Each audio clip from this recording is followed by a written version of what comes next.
Welcome back, folks. Today I'll be reading my newest publication found in the Journal of Linguistic Anthropology. But first, some listening notes. As usual, anytime I read a footnote or an annotation, I'll be adding this effect to the sound of my voice. This recording will contain extra notes that didn't make the final publication, either because it was too political of an opinion or it was just inappropriate for a peer-reviewed journal. And finally, these recordings are part of a pedagogical method I'm developing where we, as academics, make an effort to connect to our students in a new way, as subjective human beings, and specifically not as objective researchers. So, here we go. Let's get into the article. Semiotic Whitening, Whiteness Without White People. Published in the Journal of Linguistic Anthropology by Dr. Mike Mena. Read by the author himself. Abstract. In the borderlands of South Texas, the Mexican and Mexican-American social practice of naming includes the use of English language names and nicknames, anglicized pronunciations, and English language spellings and misspellings, all of which index at least two historically informed perspectives. 1. The hegemonic white gaze, and 2. A localized, interrogating gaze. In this article, I focus on local naming practices to advance an approach to what I call semiotic whitening, the indexical linking of any phenomenon to the idealized norms of whiteness, in order to better understand how whiteness works from the perspective of Mexicans and Mexican Americans living in a geographic region where few white folks reside. Epigraphs. No one was white before he or she came to America. It took generations and a vast amount of coercion before this became a white country. James Baldwin, On Being White and Other Lies, 1984. I did anything to belong among them, those white children and white teachers. I had not only learned to talk white and act white, I could do white things. Former president of the Black Panther Party, Elaine Brown. A Taste of Power, A Black Woman's Story, 1992. She would see only what there was to see, the eyes of other people. Toni Morrison, The Bluest Eye, 1970. Introduction. I typed my field notes faster than I had ever typed, fingers tripping over one another, trying to keep up with all the student names emerging from the first class day introductions in an online undergraduate writing seminar. Out of the 18 students that morning, almost everyone who had a Spanish language first name presented an English language nickname. For example, someone might say, "Hi, my name is Guadalupe, but people call me Gigi." Or, "I'm Jose, but people just call me Joe." Or, "Hi, my name's Oscar Jimenez, but Ozzy is cool," or OJ. And finally, "My name's Anna, but I like it pronounced Anna, like in English." When classroom introductions were done, I wondered, why all the English-sounding nicknames? After all, the anglicizing or Americanizing of names in school has been subject to much inquiry. Yet in this South Texas university, the anglicizing of names was primarily done by Latinx students themselves. In this article, in a borderlands region named the Rio Grande Valley of South Texas, the Mexican and Mexican-American social practice of naming includes the use of English language names and nicknames, anglicized pronunciations, and English language spellings and misspellings, all of which potentially index an underlying clash of worldviews. In this article, I will illustrate how locals interpret naming practices through two overarching perspectives. 1. A perspective that privileges interpretations and unmarked norms mediated through white supremacist ideologies, what Black scholars have theorized as the white gaze. And 2. A locally dominant and at times interrogating gaze from the Rio Grande Valley capable of critiquing and even mobilizing the white gaze for local purposes. The social practice of naming in the Spanish language entails the potential to be racially marked as deviating from idealized, unmarked forms of white American social norms. Yet, like with the nickname Gigi from Guadalupe in the vignette above, the social practice of naming also offers the potential to be semiotically whitened, or potentially accomplish an unmarked status from an institutional perspective where anglicizing names have been considered a normative practice. However, Describing anglicizing names as normative discounts the perspective of those who have never perceived such a practice as normal, meaning the same practice can be unmarked from one perspective and radically marked from another. It follows, then, that markedness and unmarkedness cannot be taken for granted, but should instead be framed as an accomplished, historically situated status from within a specific, limited perspective. As will be shown, a local interrogating perspective emerges from a constant exchange with meanings assumed to be norms associated with whiteness, or considered normative from the perspective of the white gaze. This research seeks to understand how whiteness was worked and reworked as a configuration of meanings and practices in a geographic area with very few white folks. That is, I seek to understand the workings of whiteness and white supremacy without white people. First, I offer a brief history on the emergence of two overarching perspectives I have detected in the Rio Grande Valley: an externalized white gaze and a localized interrogating gaze. Next, I offer a theory of semiotic whitening, or the indexical linking of a social phenomenon to the idealized norms of whiteness, and how it might contribute to linguistic anthropological understandings of both the practice of naming as well as semiotic approaches to racialization. Finally, I analyze my conversations with 2 Latinx graduate students and 2 Latinx undergraduate students that were drawn from a larger corpus of 27 semi-structured, hour-long ethnographic interviews with students, faculty, and administration at one South Texas university, all collected between 2020 and 2021. Research participants talked about how they perceive their names and nicknames as indexing racial meanings, as well as what becomes possible when names are semiotically whitened to accommodate the needs of various social contexts. I will illustrate how whiteness does not exist as an unmarked set of idealized social norms, but constitute, on the contrary, the most harmful and racially marked perspective in the Rio Grande Valley, but one that could be utilized to achieve specific ends. Side note 1. As I'll tell you all later, I'm from the Rio Grande Valley, born and raised, and the area is about 90% Mexican-American. Now, when I was growing up, and I imagine this is probably a similar experience for a lot of locals, but in the Valley, I always noticed the white folks, big time, and that's because there were so few of them. Now, when I arrived in academia, I could not understand why so many academics described whiteness as universally unmarked. That idea that whiteness is universally unmarked or invisible just did not make sense to me, not for 1 second. But I do acknowledge that whiteness may be invisible to those who experience whiteness all day, every day. I figured this might be similar to how my own Mexican identity felt kind of irrelevant to me when I lived in the Rio Grande Valley, simply because everyone around me was Mexican. In fact, I didn't even really feel Mexican until I left the Rio Grande Valley, mainly because in the Valley, I had no one different to compare myself to. There wasn't this vast array of identities that I needed to negotiate. I just was who I was, or so I thought. A brief history of 2 marked perspectives.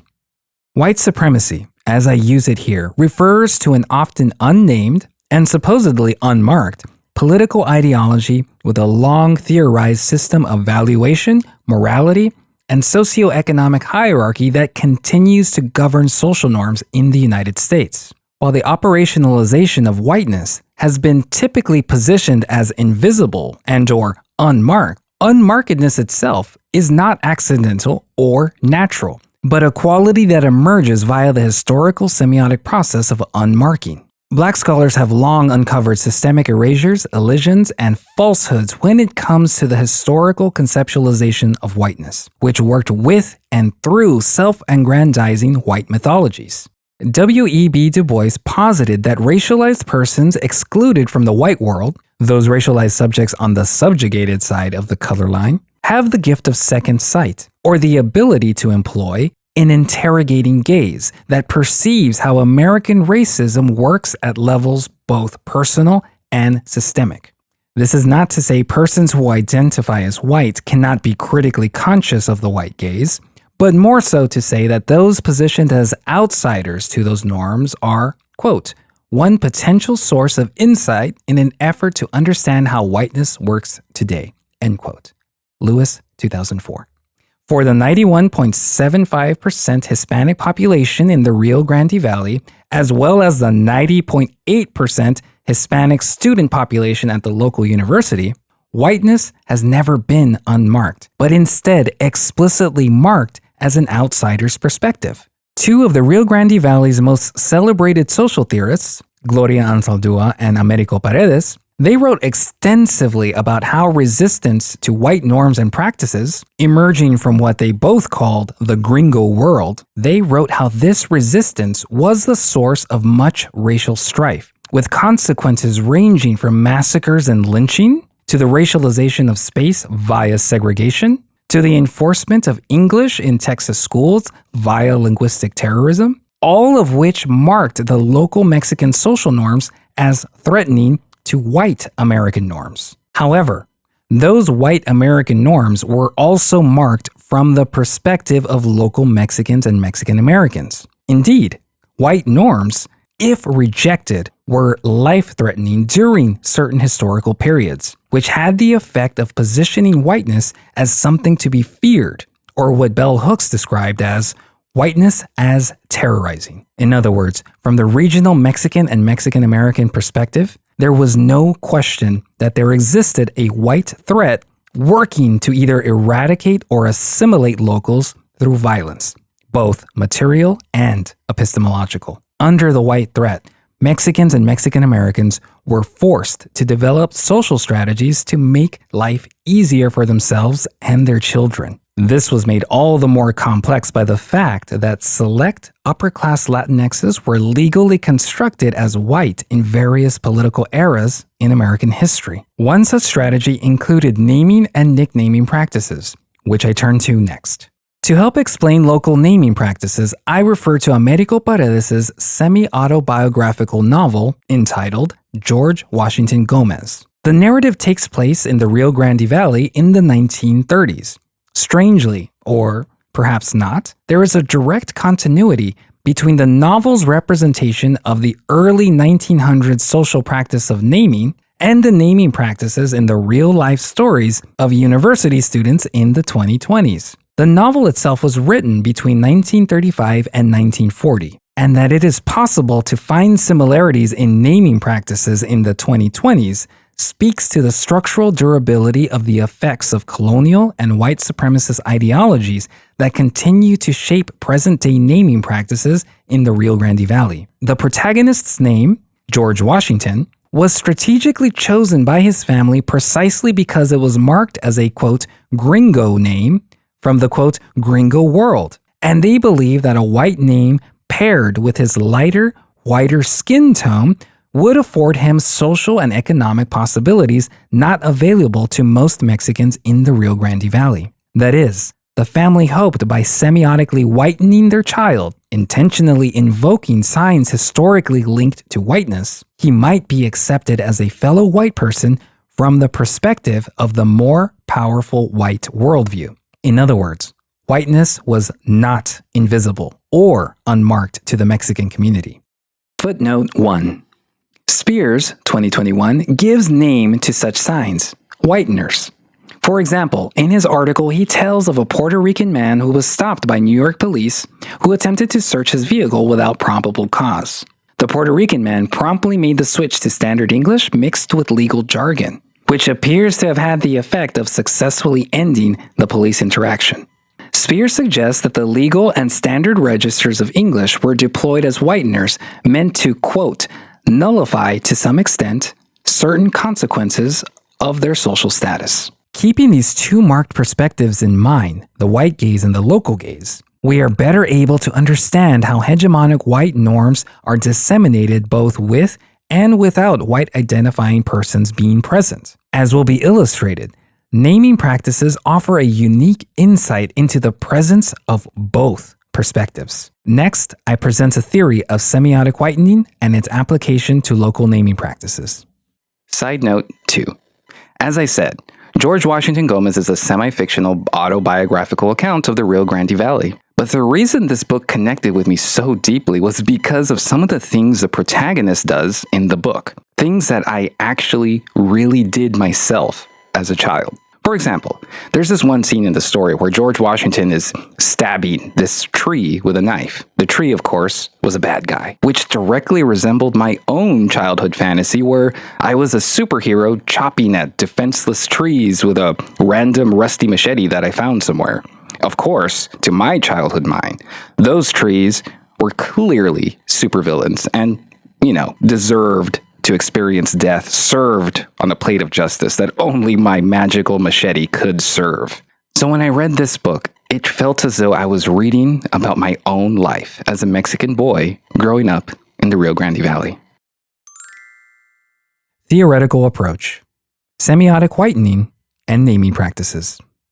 The emergence of racial marking has been called discursive racialization, or the process through which groups and individuals are semiotically marked as dangerously different and hierarchized according to dominant unmarked perceptions of race that descend from colonial and white supremacist ideologies. However, Rusty Barrett reminds us that the norms and senses that make up unmarkedness within theories of sign relations is itself first and foremost a theoretical construct proposed from specific disciplinary perspectives via historically situated theorists. It appears that the wide application of markedness theory to theories of racialization has resulted in the creation of an unmarked center or ground or an autonomous essence. Indeed, various influential linguistic anthropologists have positioned whiteness as unmarked in some of their work, a pattern practice that Shalini Shankar asserts needs to be disrupted. To be clear, unmarkedness itself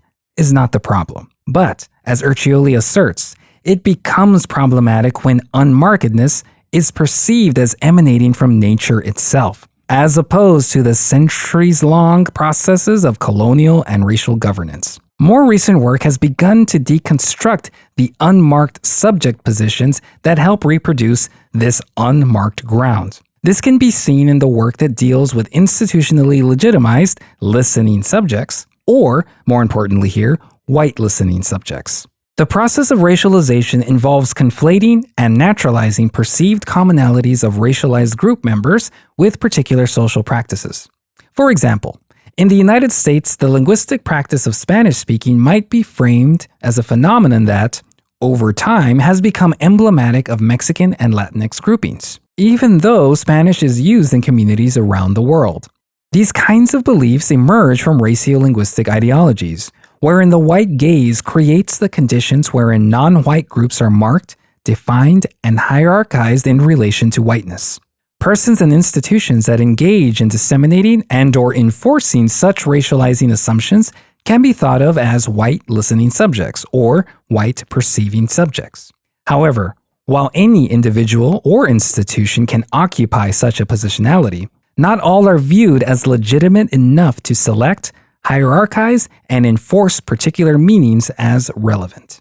To better understand what meanings are selected as relevant or irrelevant to particular actors, whether it be a person naming oneself or a person giving a name to another, I take an approach that prioritizes indexicality. A focus on indexicality foregrounds the ongoing emergence of meanings that may be activated, background, or erased in particular contexts, which are themselves nested within assemblages of ideologically related meanings, or what Penelope Eckert calls indexical fields.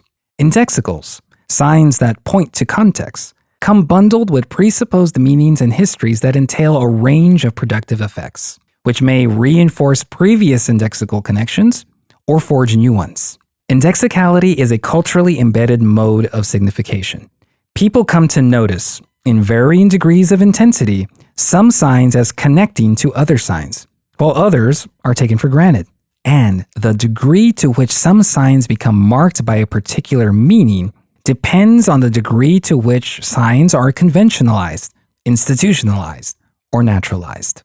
Over time, indexical fields may be rearranged and lead human agents to interpret them as cohering into relatively stable racializing discourses that mark certain groups, bodies, and linguistic practices in everyday social life. Additionally, An indexical approach is useful to the study of naming practices, as names can potentially index social phenomena like political orientation and group affiliation, or language competence and generation, as well as educational attainment and even socioeconomic status. Anthropological literature has advanced our understanding of names as both context-bound and context-producing, as well as accruing meanings across space and time. Rhymes 1999 asserts that the power of names and naming varies across communities and, quote, depends on a social history for their legitimacy, end quote. For example, in her work with a gang-affiliated participant named Little Creeper, Rhymes found that a school principal might use the student's gang name as itself enough evidence of wrongdoing to expel him. Yet, in a different context, Little Creeper invoked the authority of his gang name as a part of a peacekeeping strategy between rival gangs. In other words, the emergent effects cannot be reduced to the name itself, but to how the name indexed a form of individual and grouphood legitimacy associated with the agency and presumed intentions of gang members. While racialization was not central to this work, imaginings of race and social hierarchy appear to be mediating factors. Thompson's 1996 research with bilingual Korean women found that in the practice of strategically adopting, quote, American names, participants often conflated Americanness with whiteness. One participant even used the word Caucasian. In this scenario, English language names are marked from two differing perspectives, from inside and from outside the Korean community. For example, some community members perceived the adoption of an American name as a threat to the maintenance of Korean traditions. However, not selecting an American name was also perceived as a threat to their acceptance in American English-speaking communities. That is, adopting supposedly unmarked American English-speaking norms, including naming practices, was an explicitly marked practice from the Korean community's perspective, but potentially an unmarked practice from within white American norms. Indeed, the conflation of English and English monolingualism with unmarkedness and/or whiteness has been widely established for some time. Additionally, the immigrant experience offers its own unique perspective into naming as social practice that considers various ideological scales, from individuals to institutions, from hyperlocalities to nation-states, from relatively short time frames to multi-generational time frames, all of which presuppose histories and potentially position social actors within assemblages of multi-layered ideological alignments. A focus on indexicality can help disentangle this vast array of potentialities, while also considering how the foregrounding of some meanings over others can have performative effects on a given context. One indexical approach to racialization and naming is offered by Mary Buchholz, which she calls indexical bleaching. Buchholz characterizes indexical bleaching as, quote, a technique of deracialization, or the stripping of contextually marked ethno-racial meanings from an indexical form, end quote. For example, one Latinx student described the necessity of presenting their last name, Gutierrez, through an English language phonology to accommodate for people less familiar with Spanish.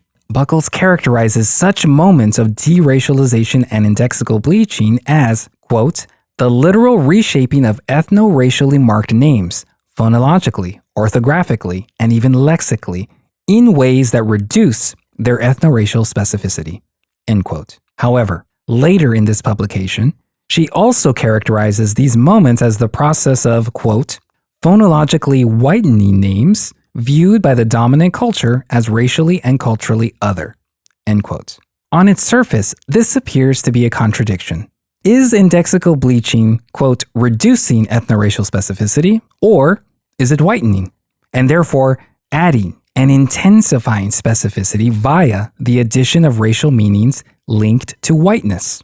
I suggest this is not a contradiction, but rather that it would be more productive to frame these oppositional characterizations as two perspectives of the same event. To be clear, I am not saying that the subtraction of racial meanings is less important than their addition. They work simultaneously and are co-constituting elements of meaning making. I'm saying that to emphasize the subtraction of racial meanings requires the perceiver to interpret such events from a specific vantage point. In the same way, to view the same event as involving the addition of racial meanings also entails a different vantage point. In this article, in scenarios where a person's name is changed within a racializing indexical field, I place more attention on what or who is being racialized via the addition of indexicals that instantiate a trajectory toward whiteness, or when a phenomenon is made to appear unremarkable, or, at minimum, palatable from the perspective of the white listening subject. What I have called elsewhere converse racialization, citing Mena and Garcia 2020. This suggests that names are not only de-racialized or undergo a subtraction of racial indexicals, but also undergo what I'm calling semiotic whitening, that is, being actively marked as white from within the local perspective and therefore potentially unmarked from within the white gaze. Ofelia Garcia and I have elsewhere called this the process of unmarking. In our research, and at the same university, we suggest that the hegemonic racialization of Spanish and English-Spanish bilinguals in the United States was being countered by the strategic marketing of UTRGV that framed Spanish as valuable specifically as an economic resource that would produce competitive bilingual workers ready for the global marketplace.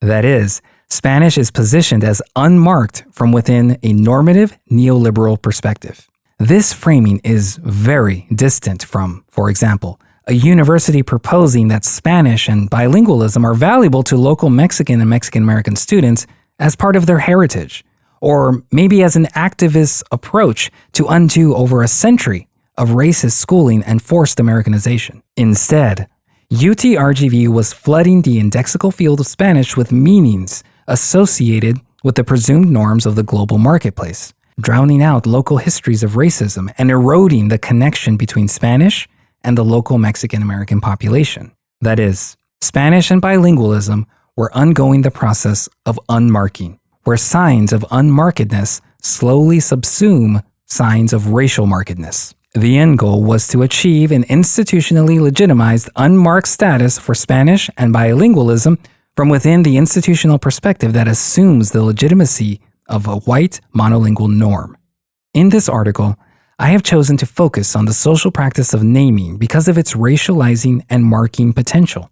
Research participants were asked about naming practices both inside and outside the university setting.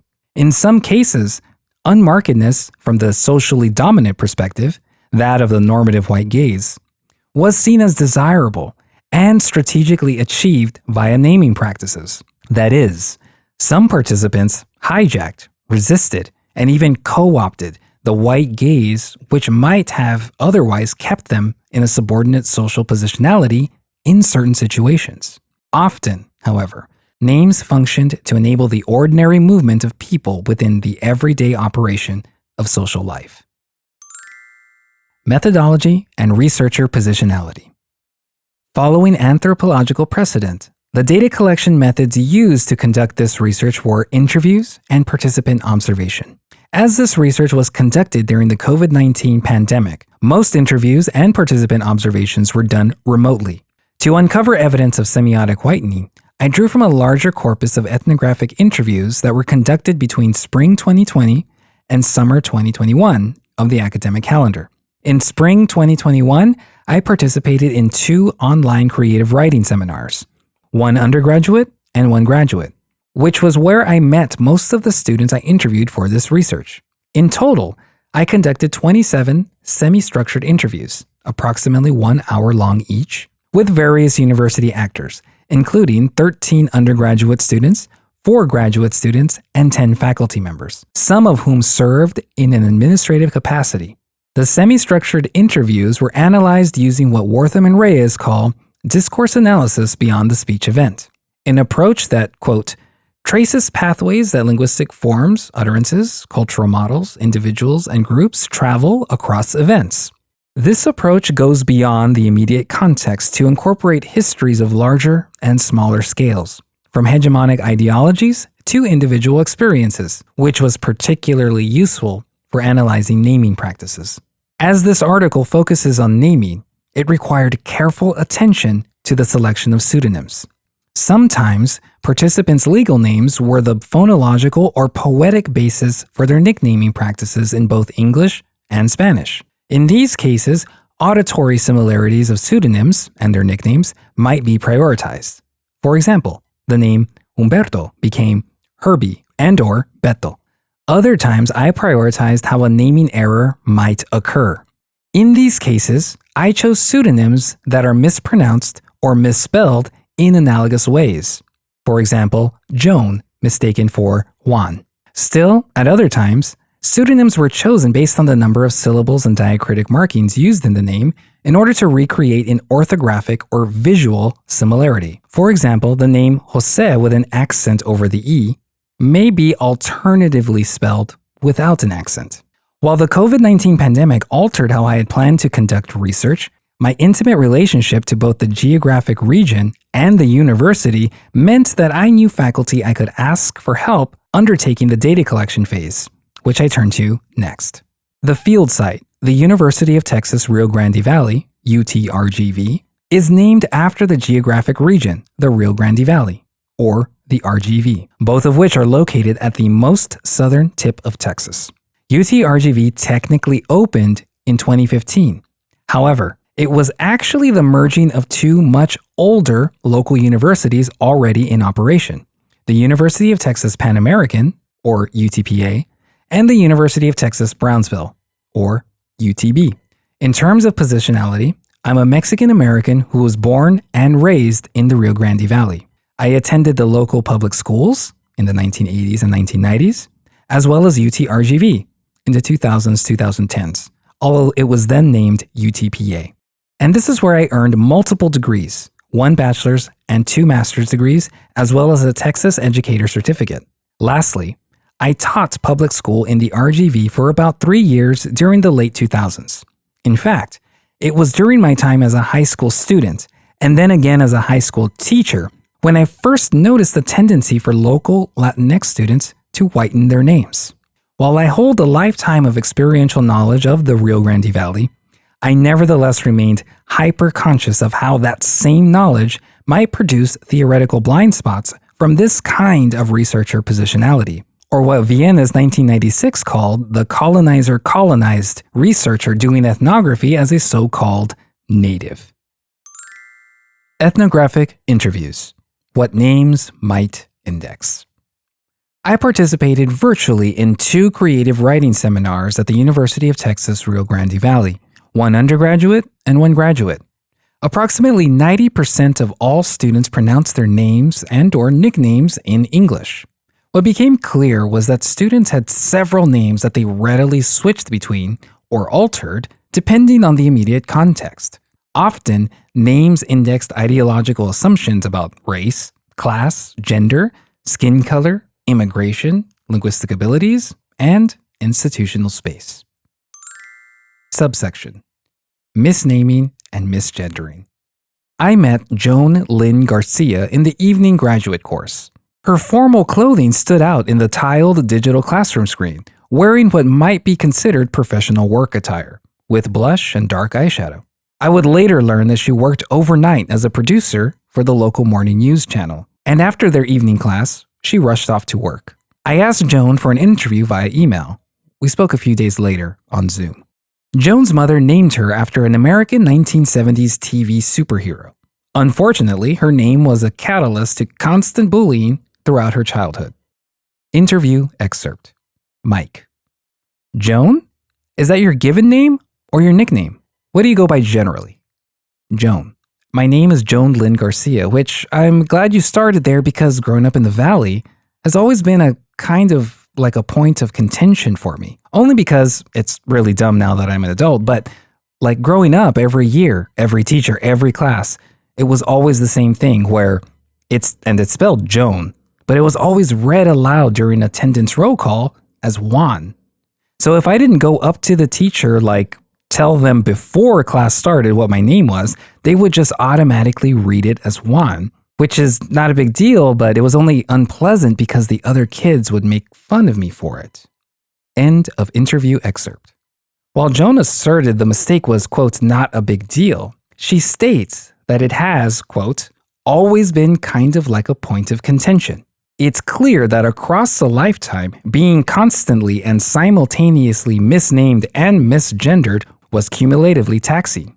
And, indeed, as Joan asserts, quote, "It was really easy to be bullied because of my name for that reason," end quote. It's not possible to definitively assert how and why this exact mistake was made from year to year, or if this was perhaps a geographically specific phenomenon where Juan was simply a more common name than Joan. But another research participant shared a similar experience.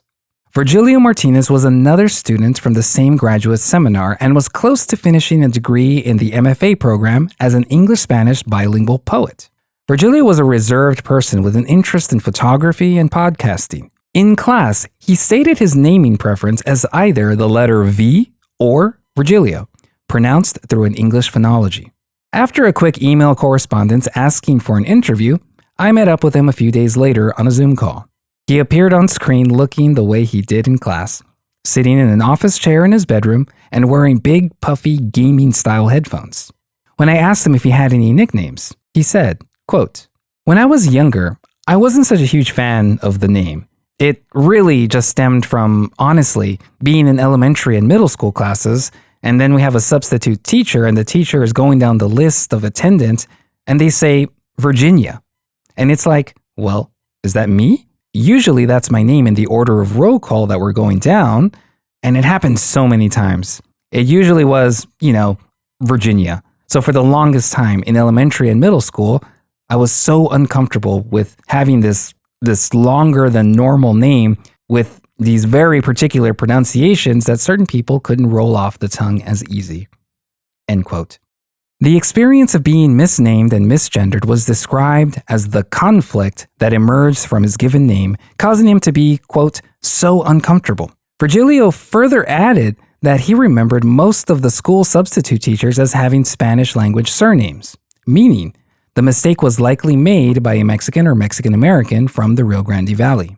While Virgilio did not explicitly characterize this as bullying, one can imagine how a misgendered class introduction can be a catalyst for teasing. Gloria Ansaldúa described anxieties about gender and sexuality and the resultant heteronormative enforcement of such ideologies as a product of the clash between two perspectives, the quote, gringo world and a Chicano perspective, which was attached to an imagined masculinity-centered culture in Mexico.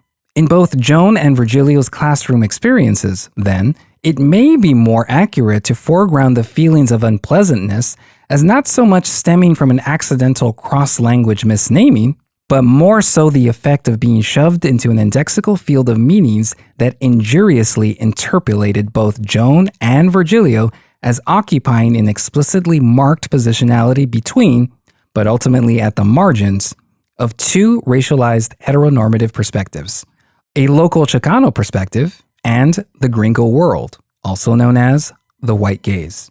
When it comes to gender and sexuality, not only do names pick out reference from the crowd, but they also interpret actors into specific sociopolitical positionalities. Yet, Virgilio also described being uncomfortable with having a, quote, longer than normal name that, quote, certain people couldn't roll off the tongue, end quote. He believed this is at least partly why renamings happened in the first place.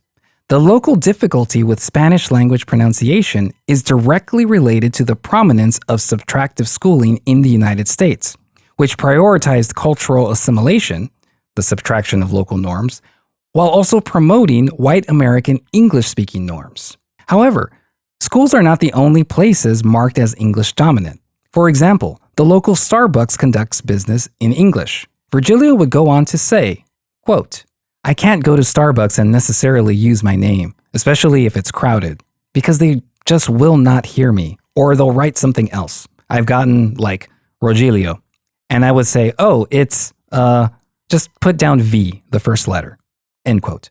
When dealing with customer service located in English-dominant spaces, Virgilio has been misnamed so often that he prefers to just use the first letter of his name, which provides at least a minimal level of accuracy in identifying him. But this also avoids exposing the barista as unable to spell Spanish language names, which, despite being quite common, can be a source of linguistic insecurity to many younger Valleyites. In other words, being a non-Spanish speaker can be explicitly marked as a white positionality from the perspective of Valleyites, which is often paired with accusations of forgetting one's culture, or being un vendido, a cultural sellout, or acting or talking white. Footnote 2. While I'm not aware of scholarship tracking vendido discourses in the Rio Grande Valley, as a former lifelong resident to the region, I can confirm that such vicious discourses circulated often, especially when a Valleyite might whiten their surname, although little was ever said about whitening first names. As I was socialized in the RGV, I too was complicit in vendido discourses in my early 20s.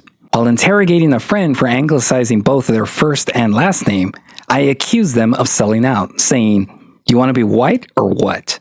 Within this accusation was the conflation of English with whiteness. I have also been on the receiving end of such vendido discourses from my own family members who have accused me of, quote, being too educated to understand how Mexicans really live. This was usually paired with the line, quote, "He should practice his Spanish instead," which highlights how particular social practices, like a perceived English monolingualism or lack of Spanish proficiency, often positions actors between local norms and perceived white norms. In this case, then, the switch to the English language initial, the letter V, more than likely considers both local and external perspectives. While Virgilio switching his name in scenarios such as these can be perceived as primarily about the avoidance of misnaming, there are other effects. Rendering one's name pronounceable through an English phonology marks his participation in the co-construction of an English-dominant space. But by refusing to assume all Latinxes are bilingual, he avoids shifting the positionality of the barista into the position of a non-Spanish-speaking Mexican-American. Cumulatively, this local Starbucks achieves unmarkedness as an English monolingual white space, that is, unmarked from an institutional gaze that positions English as the unofficial language of business in the United States. While public and/or business spaces can themselves bring about a perceived history of appropriate language usage, individual actors, whether employees, management, or clientele, also have a direct effect on how day-to-day operations unfold, which may alter how people present their names. Subsection: Semiotic Whitening at Work. Humberto Ramirez was a late 20s student from the evening graduate course who worked as an optician for a national chain department store. At times, Humberto and I were alone in the Zoom room waiting for class to begin.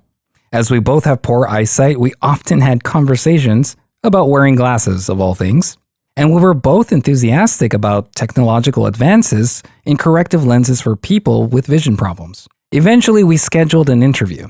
Humberto's interaction with white clientele at his job as an optician came up almost immediately.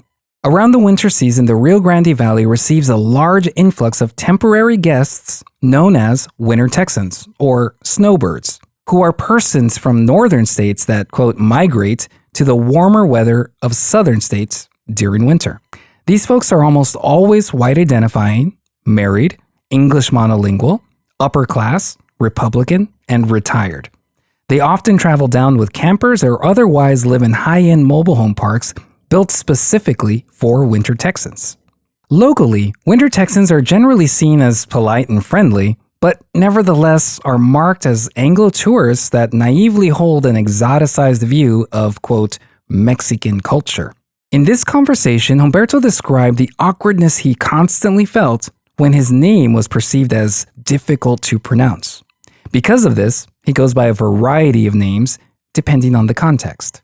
He said, quote, "My friends call me Herbie. My parents call me Humberto. I guess this girl that I'm dating calls me Humberto because she's more of a Spanish speaker. I hate to say it. I have a difficult name. I dislike my name so much. I've grown to embrace it, but I dislike my name so much because it's, I work with a lot of winter Texans. Many come down here to Texas and they're like, 'Thank you for your help, Humber.' And I just say, Humberto is fine. Please don't try. I don't even like saying my name, you know? We both laugh. Herbie is my restaurant name, like when I'm at a drive-thru or when I'm ordering something from Starbucks or at a restaurant. When they ask, under whose name is the order? I'm like, Herbie, because it's not even an ordeal, just that whole scenario where they're like, how do you spell your name? Or like, how do you pronounce your name? Or what was that again? Just please, let's not have this conversation. Just put Herbie, please. So those are the names I do. I go by Herbie with my friends, Beto or Humberto with my parents, and maybe like more of a personal communication with somebody. End quote. Like all research participants, Humberto went by at least a few names that are specific to the people he was speaking to or the specific context that he was in, like with his friends or his parents or personal confidants. With Winter Texans, he typically resorted to semiotically whitening his Spanish language name and would insist Humberto is fine. In these moments, he invents a pronunciation that might be physically easier for monolingual English speakers. However, such a pronunciation would likely not achieve an unmarked status, for it may sound odd or whitened from the perspective of local Latinxes. At least, that was how my own RGV socialization would have perceived it. Nevertheless, Humberto would rather feel not obligated to facilitate an impromptu Spanish pronunciation lesson. This was evident in his imagined response to Winter Texans, where he says, please don't try, for as Humberto asserts, I have a difficult name. This is likely true for persons unfamiliar with Spanish. Aside from the physically rolled R that can be difficult when not pronounced frequently, one must also know that the first letter of Humberto's name is silent, and the letter B sounds more like a V in English. And, like Virgilio at coffee shops and restaurants, to avoid misnaming, Humberto prefers to just use an easier English language nickname, like Herbie. While he insists it's not an ordeal to receive follow-up questions such as, what was that again? Or how do you spell your name? Clearly, he has become exhausted with this line of questioning. We might then think of individual, isolatable misnamings as not an ordeal in itself, but when considering the cumulative effect across time, it appears to have taken its toll on Joan, Virgilio, and Humberto. Subsection: Names and skin color. I've always had all the privileges of a white person. Next, I return to the above conversation with Joan, who had a complex relationship with her lighter skin tone, or, as she said, quote, I've always had all the privileges of a white person, end quote. She reported that depending on the context, she was racialized frequently as either a white American or as an upper-class white Mexican. In the RGV, light skin is not assumed to automatically reference American racial whiteness, but interpreted differently in different contextual scenarios. Valleites are well versed in the unlimited color tones that Mexicans might embody, from so-called white skin to dark skin, from blonde hair to dark hair, from green eyes to brown eyes, etc. In fact, the term Anglo historically emerged to help distinguish between racially white identifying folks and Mexicans who were, during certain eras, legally categorized as white. To be clear, all ethno-racial groupings have an unlimited range of phenotypic traits, but not all are selected as relevant within specific political eras. According to Joan's experience, light or white skin does not have a stable meaning in the Rio Grande Valley. As Joan explained, quote, if I were to walk into a store, a lot of times I get spoken to in Spanish because I think they assume I'm from Mexico. I went to XYZ school district, so like people called them fresas. I think, well, they thought like I was a fresa, end quote. Here, Joan retells the experience of being a light-skinned customer in a local family-owned shop, where she became marked as likely an international shopper from Mexico. Locally, they are referred to simply as internationals, a commonly used local categorization that refers to Mexican citizens that cross the Texas-Mexico border to visit the local shopping malls or otherwise conduct business in the Rio Grande Valley. International shoppers are imagined to be monolingual Spanish speakers, light-skinned, and from elite social classes in Mexico. As they are locally imagined as having a comparatively lighter skin tone, they are often marked as racially white once in the Rio Grande Valley, despite how they might identify in Mexico. Footnote 3. For a book-length treatment on the way international racial classification systems travel, meet, and interact, see Wendy D. Roth's book, Race Migrations, Latinos and the Cultural Transformation of Race, published in 2012. Related to locally imagined internationals are their imagined young adult children, or fresas, translation strawberries, who are marked as having a distinct linguistic register of Spanish associated with youthfulness and arrogance. Both internationals and fresas are figures of personhood, or imagined kinds of people with distinct histories and behaviors, including distinct linguistic registers. Fresas, to sum up, were locally characterized as youthful, cosmopolitan immigrants and understood to be elite white members of Mexican society, and, like other perceived elites, were both locally envied and despised. Yet, Joan being marked as fresa was made possible by several contextual elements. One element included which store Joan was inside and its historically constructed linguistic norms. For example, Starbucks is constructed as American and English dominant, while local family-owned mom-and-pop convenience stores are generally constructed as Mexican and Spanish dominant. In the excerpt above, there is a good chance that the sales representative interpreted Joan's light-skinned presence in a Mexican mom-and-pop business space as a signifier of white Mexican internationality, which then had the effect of indexing an assumed Spanish language proficiency. On the other hand, if the sales representative had known Joan had an English language name, that is, a name marked by Americanness, the English language, and potentially whiteness, the course of events may have unfolded very differently, meaning the assumption of white Mexican internationality, or fresahood, may not have been deployed.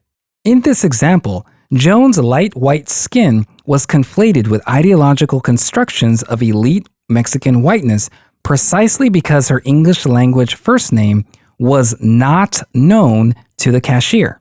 In other words, the meanings indexing space, internationality, consumption patterns, and phenotype were assembled in real time as events unfolded to accomplish a semiotic whitening of Joan, albeit in the direction of an international Mexican whiteness. Similar effects have been described as racial malleability, wherein bodily and contextual signifiers accumulate to shift the subject's proximity to either whiteness or blackness. In the next example, Joan recounts a moment where she was not racially perceived as a white Mexican, but as a white American, and this was precisely because people knew her name was Joan. At times, when Joan's first name was interpreted alongside her white light phenotypic qualities, Joan has found herself in uncomfortable situations with winter Texans who assumed she was white identifying. In these scenarios, her Spanish language last name, Garcia, was not known. As part of Joan's job, she often found herself interacting with winter Texans. Interview excerpt. Joan: it's really interesting being in the Valley looking the way that I do, only because I have all the privileges. I've always had all the privileges of a white person. And what's also very interesting, I think, is the way that white people treat me here. Because the work that I was doing before I got my job right now as a TV news producer, I wrote for a newspaper. So I would have to go to a lot of Winter Texans events, and Winter Texans are majority of them are white. So it's weird because them only knowing my first name, they assume that I'm white. So when they think they're alone and think that they're only surrounded by white people, they'll say things to me, around me, that I don't think they would say if they knew I was Hispanic. Mike: interesting. Really? Joan: yeah, and it's very casual, the way they talk about it. You know, it's not, I would say, anything that's overtly racist, but everything is in a way. But I think it's very tame compared to what it could be or what they probably are saying when they're not in public. End of interview excerpt. When Joan's light skin tone was interpreted in all-white Winter Texan context and then combined with her English language first name, she was positioned as a fellow racially white person, or semiotically whitened, and was then invited to participate in conversations where winter Texans felt free to discuss their perceptions of local Mexicans and Mexican Americans. While this context was constructed by Joan as a white public space, Joan's job as a reporter for the local paper would have likely had the effect of at least some degree of conversational self-monitoring by these seasonal visitors, which led Joan to speculate that what they are saying around her was very tame compared to what, quote, they probably are saying when they're not in public, end quote. In this context, unmarked whiteness was produced by the combination of a white space occupied solely by white light-skinned bodies, all speaking English, and all of whom were persons who likely identified as racially white. That is, the indexical field was already flooded by white meanings that afforded the interpretation of Joan's English language first name with Joan's white light skin as representing white Americanness. In other words, the perceived whiteness of Joan was achieved via semiotic whitening, which made her Mexicanness invisible from the position of the white listening subject. Another way to say this is that the indexicals of racial whiteness were added to the perception of Joan and her name, and indexicals of Mexicanness were erased or stripped. While Joan was afforded the opportunity to walk unnoticed in the gringo world as unmarked from the perspective of the winter Texan, to Joan, the entire event was potently marked by whiteness. This is why I have asserted elsewhere that marking and unmarking are not independent processes, but instead work simultaneously via the process of unmarking, spelled un/marking. In this section, we have seen how a light skin tone, when paired with a first name that was marked as American, made it possible for Joan to pass as an American white-identified person. On the other hand, Joan could also pass as a Spanish-speaking international shopper and Mexican white person when her English language first name was not known, and therefore the sales representative did not get the chance to mark her as American. In any given context, knowing or not knowing a person's name, paired with phenotypic qualities, spatial constructions, assumed social and linguistic practices, all together work as contextual assemblages of signs that often help direct, but not determine, how specific contexts unfold from moment to moment. Joan's story is reminiscent of Alim's, 2015, experience as a transracial subject, where he was racialized 9 different ways in 5 days while traveling internationally. For Alim, however, a more ideal transracial subject might intentionally use the fluidity of race to question the assumed fixity of racialized groupings, and therefore unsettle the process of racialization itself. But in Joan's visit with the winter Texans, no such resistance to racial categorization was made explicit. After all, Joan was there to do a job. There are several more ideologies that help interpret and direct the practice of naming in the Rio Grande Valley.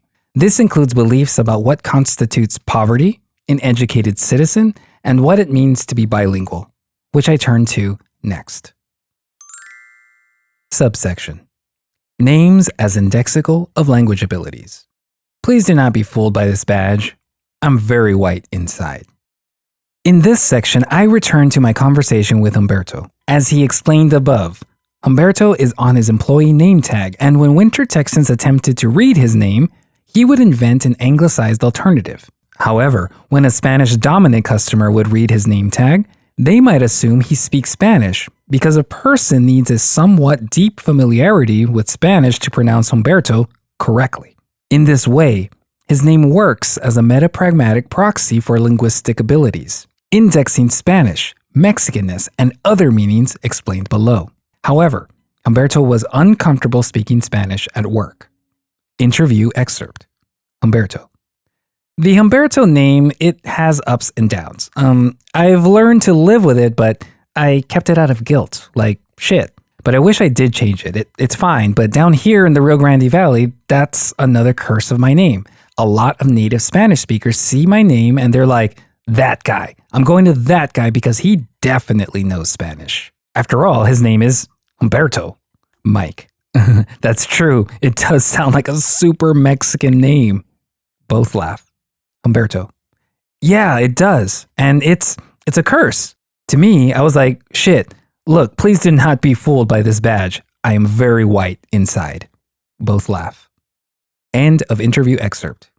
Humberto describes his name as a curse, or as constantly the reason he is put into situations where he is linguistically uncomfortable. In this case, the perceived degree of Mexicanness of his name, which I jokingly described as super Mexican, potentially entailed the assumption of Spanish language capabilities. Footnote 4. The Rio Grande Valley was mostly described as Mexican or Mexicano by Valleyites. The categories Latino, Latinx, and Mexican American were rarely used, ever. Additionally, it should be noted that the terms Mexican and Mexicano were mainly used to describe culture and generally do not carry assumptions about legal citizenship. Ultimately, the way locals measure one another's Mexicanness was unstable, relational, subject to gradation, and generally a holistic process that considers some factors more important than others. As I too was socialized into this localized system of measuring Mexicanness, it explains why my instant reaction was to jokingly proclaim Humberto's name was, quote, super Mexican. Yet Humberto also identified the assumption held by native Spanish speakers that if a name is unambiguously of Mexican heritage, the person will more than likely speak Spanish. In other words, a name may index linguistic abilities, generation, class, and even the family's political orientation toward assimilation. While Humberto had a strong command of Spanish, he was insecure about having to speak in the linguistic register of an optician, which required him to refer to scientific medical jargon that he did not know how to translate. For example, polycarbonate eyeglass lenses.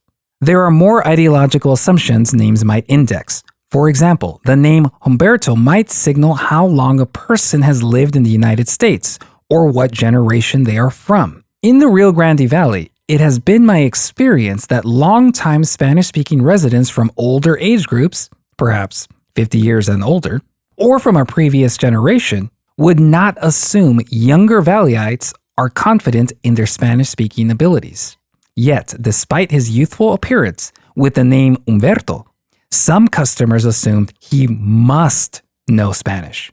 Such rationale is also related to how in the Valley, second and third generation Mexican Americans are more likely to have first names that are unambiguously pronounced in English, names such as Joan, or Mike, or Hillary, and are more likely to be less confident in their Spanish. In this sense, having a name that is unambiguously Mexican implied a generational dimension, which became linked to notions of language proficiency. But as Humberto jokingly said, quote, please do not be fooled by the name on this badge. I'm very white inside, end quote.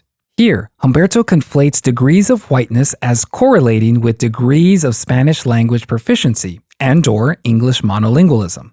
I would also suggest that he was indirectly indexing his darker skin tone, his outside as opposed to his, quote, white inside, which, from my own RGV socialized perception, I would interpret him as unambiguously brown, that is, Mexican.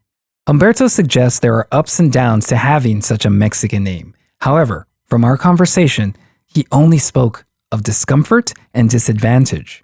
Speaking of such potential economic disadvantages of having a Mexican name was a major interest of the next research participant named Jose Martinez.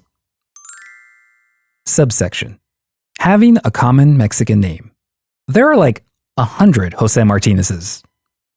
The disadvantage of having an unambiguously Mexican-sounding name was also relayed by an undergraduate art student named Jose Martinez. No diacritic markings on the spelling of his name. I was already an acquaintance with Jose and his husband for many years, and setting up a Zoom interview with him only involved a quick phone text. I knew Jose as an artist with a witty sense of humor.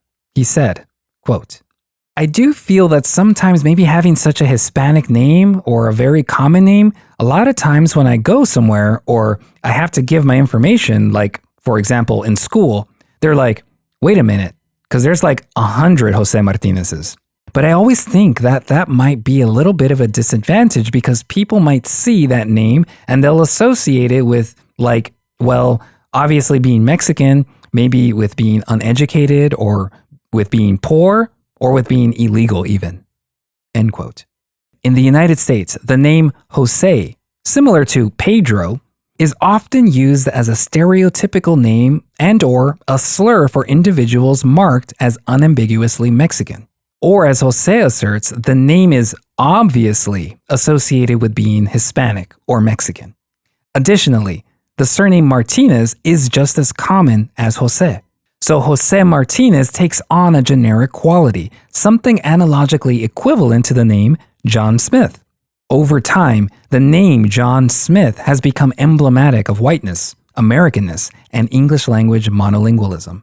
The names Jose and Martinez also take on a similar generic quality that potentially index racializing assumptions about Mexicanness that are so deeply ingrained as to be hegemonic. Scholar Richard Ruiz, 2017, predicted that a fictional and satirically named student, Juan Jose, would be doubly racialized or hypermarked in the anti-Mexican United States. That is, Ruiz joked the student would become doubly Mexican. Footnote 5. When I worked as a high school teacher in the Valley in the late 2000s, I had a student named Juan Jose who preferred being called by his initials, JJ. In this case, the category Mexican, which was indirectly indexed by the sound and orthography of a common name in Spanish, was imagined to become indexically linked to racist perceptions of poverty, diminished mental capacity, and criminality, or in Jose's words, quote, with being uneducated, or with being poor, or with being illegal even, end quote. As Americo Paredes noted, in the Rio Grande Valley, it was not uncommon for the identity category itself to be used as a slur, as in, don't act like a Mexican, or in classist derogatory phrases, as in, turn on the Mexican air conditioning, which meant open the windows. All of these characteristics emerged from an explicitly marked colonial white supremacist perspective, not a local one. Jose also noted that the Rio Grande Valley has been shaped by racist ideologies that afford a range of perceived disadvantages when his name is on, for example, job applications. He said, quote, I've only ever applied for jobs here in the Rio Grande Valley, but even within Mexican culture, there's a lot of racism and a lot of classism and stuff like that. And I feel like everybody wants a last name that's less common, that's more interesting, you know?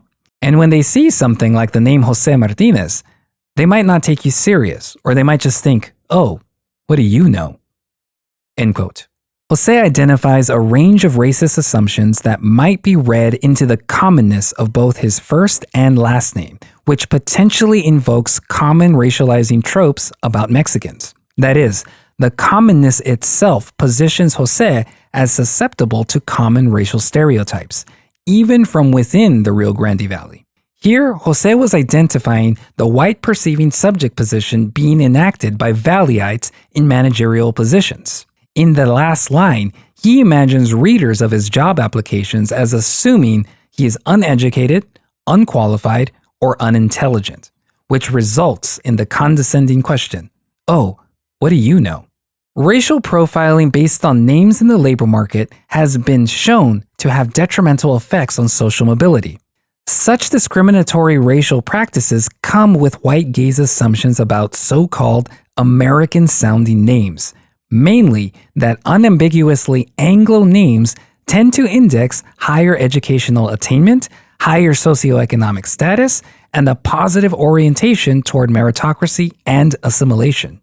On the other hand, an unambiguously common Mexican-sounding name may index the opposite. Scholar Reagan even found that such discrimination happens when speaking of Spanish language street names, where entire Texas neighborhoods were racially profiled as poor, uneducated, and less assimilated if the street name was in Spanish.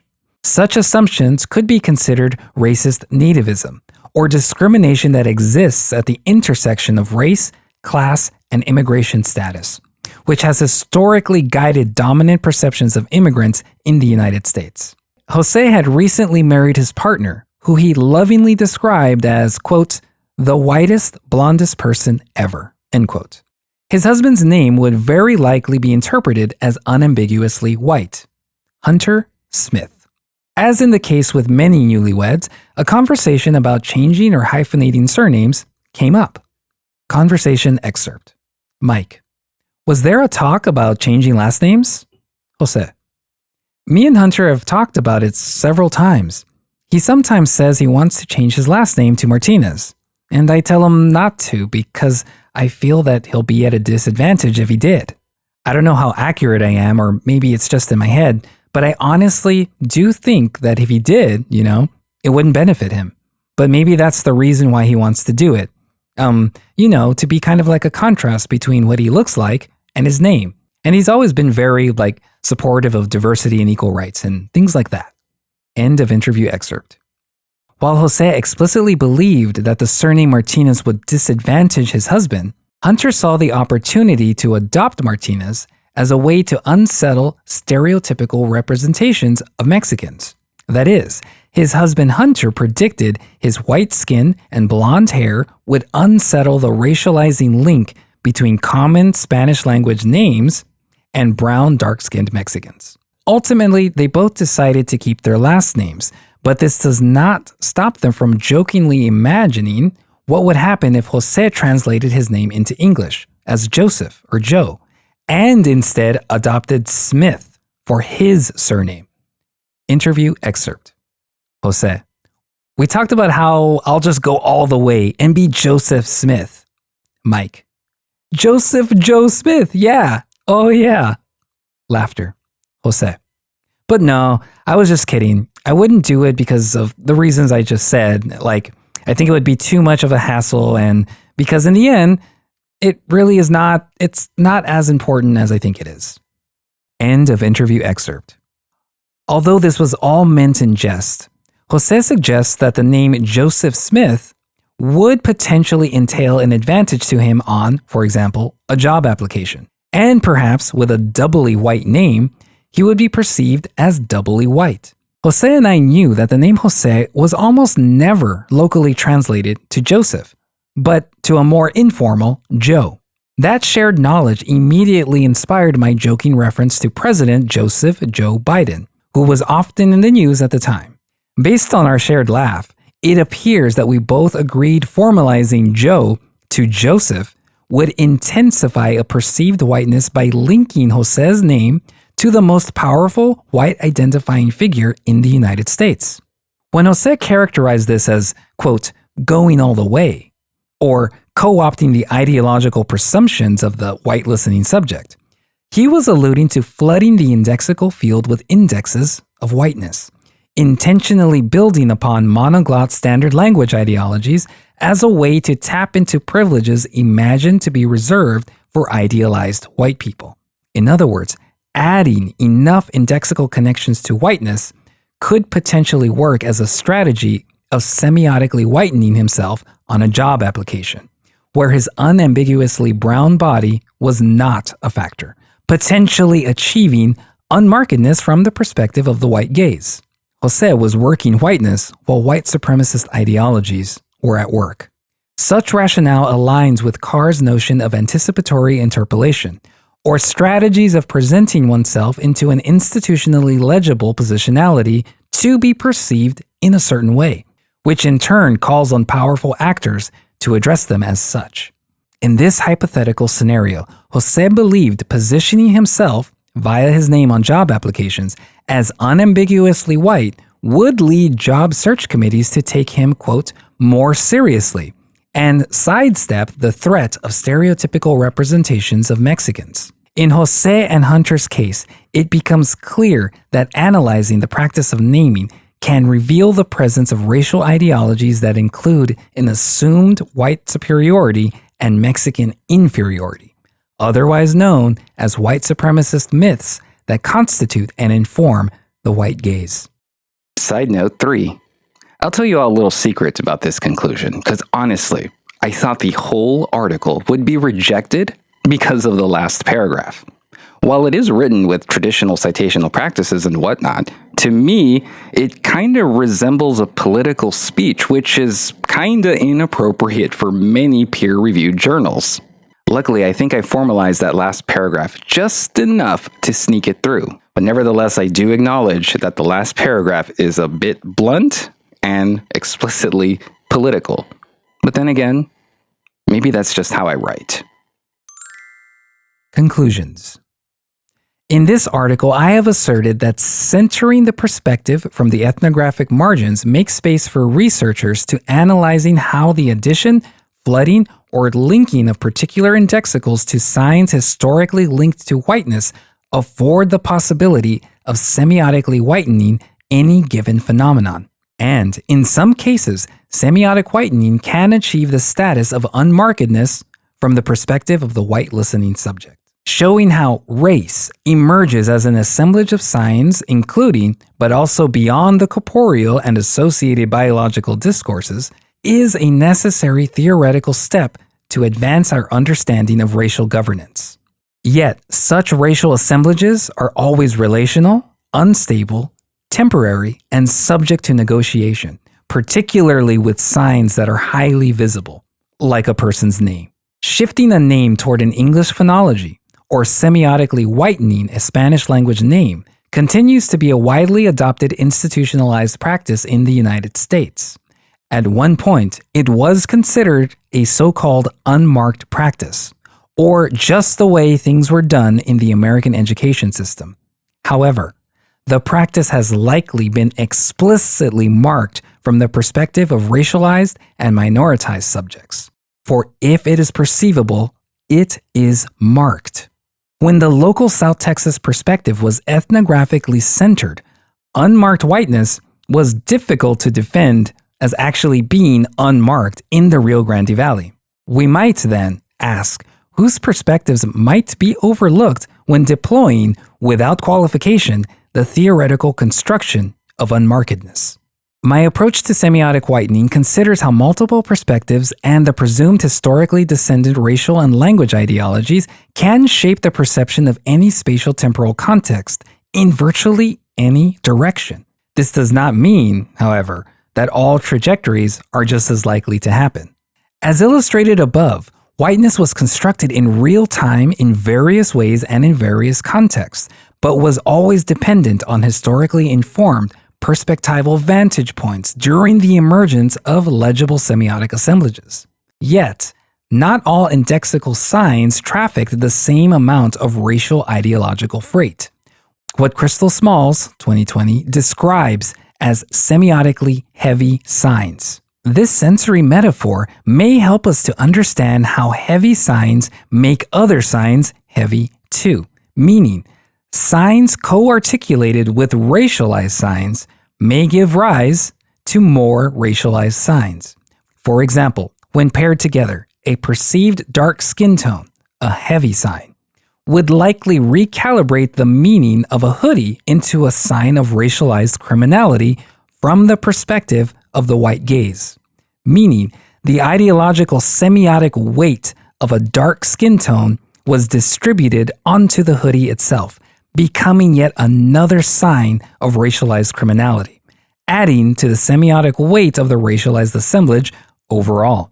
In other words, some bundles of signs can become so deeply conventionalized, like skin tone, and pervasive, like embodied skin tones, from within a specific perspective as to be hegemonic, empowered to such a degree that they may either intensify cosigns or even reduce the relevance of other present cosigns.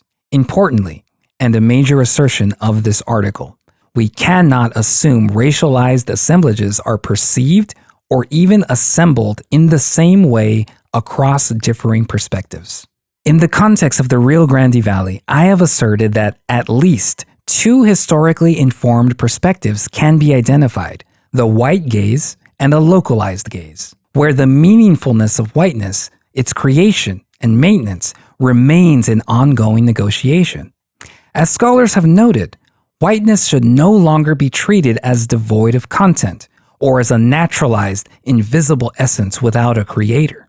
There is danger in the way unmarkedness presupposes an unquestioned, naturalized, and normative perspective, which is itself an aspect of white supremacist mythologies that strive to be positioned as the unremarkable, hegemonic truth of social life. James Baldwin characterized the formation of whiteness and the entailed white supremacist ideologies as the process of layering lies onto even more lies. Lies that chip away, eventually sculpting a compelling and alternative truth. But not everyone accepts that truth. Far from whiteness being characterized as uniformly unmarked, rational, or modern, to subordinated populations, white persons were often characterized as barbaric and people to be feared, and as terrorists. Perhaps then, we might consider how supposed white racial unmarkedness is only as true as the foundation of myths it was built upon. This article, then, puts that truth in question. You've been listening to Semiotic Whitening, Whiteness Without White People, published in the Journal of Linguistic Anthropology.